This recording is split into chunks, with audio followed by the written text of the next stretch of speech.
is classified by the Israeli state as a weapon.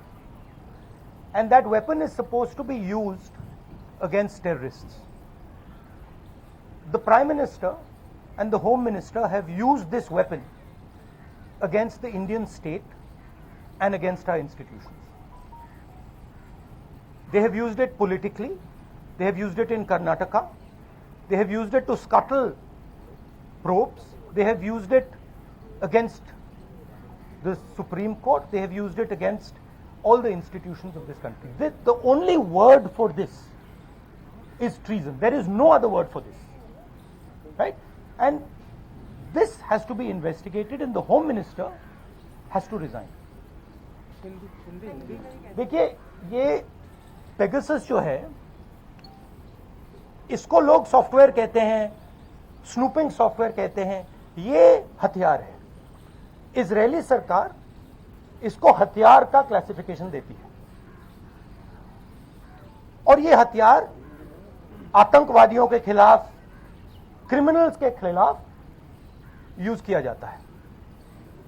हमारे प्रधानमंत्री ने और होम मिनिस्टर ने इस हथियार को हिंदुस्तान के इंस्टीट्यूशंस के खिलाफ, हिंदुस्तान के लोकतंत्र के खिलाफ इसका प्रयोग किया है.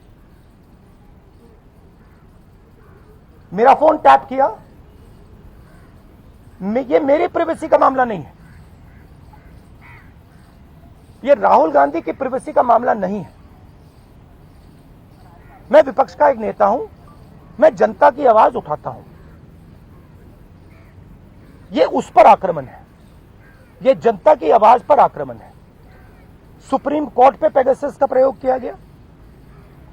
राफेल का जो इन्वेस्टिगेशन है उसको रोकने के लिए पेगासस का प्रयोग किया गया.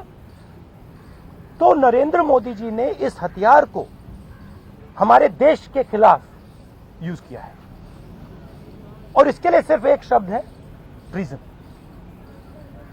होम मिनिस्टर को इस्तीफा देना चाहिए और judicial inquiry, supreme court inquiry Narendra Modi पे होनी चाहिए, क्योंकि इस पेगासस को का ऑथराइजेशन और कोई कर नहीं सकता है.